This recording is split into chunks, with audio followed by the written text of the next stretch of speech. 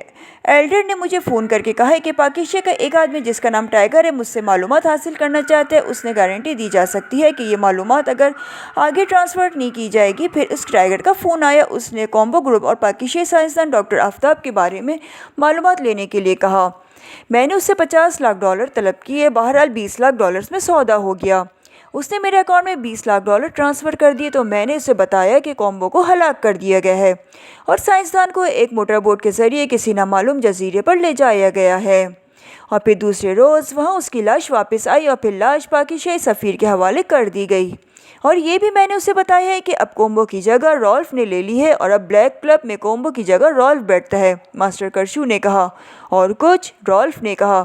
نہیں، اس سے زیادہ ایک لفظ بھی نہیں، ماسٹر کرشو نے جواب دیا۔ اوکے، اب میں اپنے حلف کے مطابق تمہیں زندہ چھوڑ کر جا رہا ہوں، البتہ راڈ کو کوئی حلف نہیں دینا، رالف نے اٹھتے ہوئے کہا، اور پھر مڑ کر تیز تیز قدم اٹھاتا وہ بیرونی دروازے کی طرف بڑھ گیا۔ اسی لمحے فائرنگ کی تیز آواز کے ساتھ ہی ماسٹر کرشو کی چیخ گونجی، لیکن رالف رکنے کے بجائے آگے بڑھتا چلا گیا۔ وہ دوبارہ راڈ کے آفس میں آ کر بیٹھ گیا تھا۔ اس نے ریسیور اٹھایا اور نمبر پریس کرنے شروع کر دیے۔ یس، کراس کلب۔ رابطہ ہوتے ہی ایک نسوانی آواز سنائی دی۔ بلیک کلب سے رالف بول رہا ہوں، میرے چیف راکس سے بات کراؤ، رالف نے کہا۔ ہولڈ کریں، دوسری طرف سے کہا گیا۔ ہیلو راکس، بول رہا ہوں، چند لمحوں بعد خاموشی کے بعد سخت لہجے میں کہا گیا۔ رالف بول رہا ہوں چیف، ماگا سے، رالف نے کہا۔ ہاں بولو، کیا بات ہے، راکس نے کہا۔ تو رالف نے اسٹانا کی کال سے لے کر اب تک کے تمام حالات تفصیل سے بتا دیے۔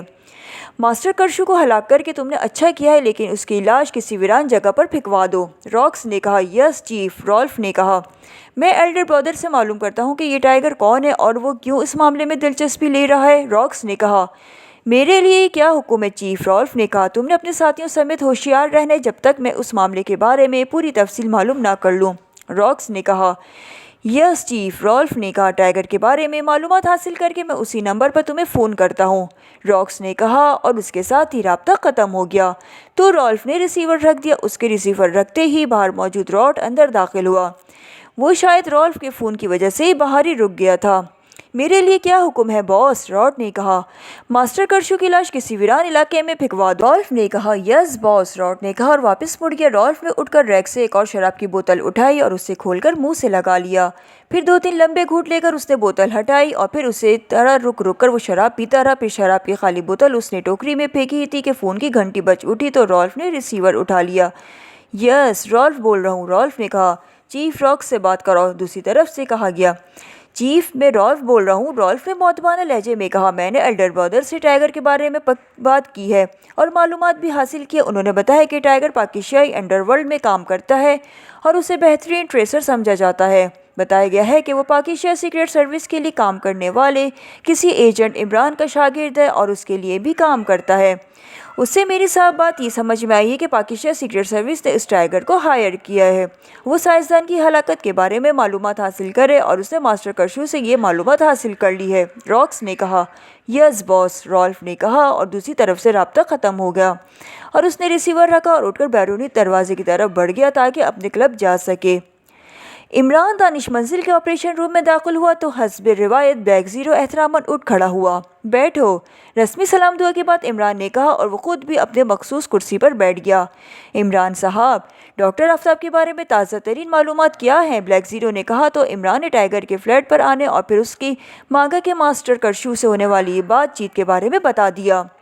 مطلب ہے کہ اسے پہلے کسی جزیرے پر لے جایا گیا، پھر اسے ہلاک کیا گیا، جبکہ بتایا گیا ہے کہ ڈاکٹر آفتاب نے مزاحمت کی جس کی وجہ سے وہ ہلاک ہوا ہے۔ اس کا مطلب ہے کہ اس جزیرے پر میزائل کے بارے میں کوئی کام نہیں ہو رہا، بلیک زیرو نے کہا۔ ہاں، ڈاکٹر آفتاب کا تعلق میزائل ٹیکنالوجی سے تھا، وہاں بھی یہی کام کیا جا رہا ہوگا اور کسی سائنسی رکاوٹ کو دور کرنے کے لیے ڈاکٹر آفتاب کو اغوا کیا گیا اور جب کام ہو گیا تو اسے ہلاک کر دیا گیا، عمران نے کہا۔ تو اب آپ اس جزیرے پر موجود لیبارٹری کو تباہ کرنے جائیں گے، بلیک زیرو نے کہا۔ دنیا میں سینکڑوں ملک اور تنظیمیں سائنسی کام کرتی رہتی ہے، ہم کس کس کا خاتمہ کریں گے؟ ویسے ہمارے اپنے ملک کی لیبارٹریاں بھی تو ایسے ہی کام کر رہی ہیں، عمران نے جواب دیتے ہوئے کہا۔ اس کا مطلب ہے کوئی مشن نہیں بنتا۔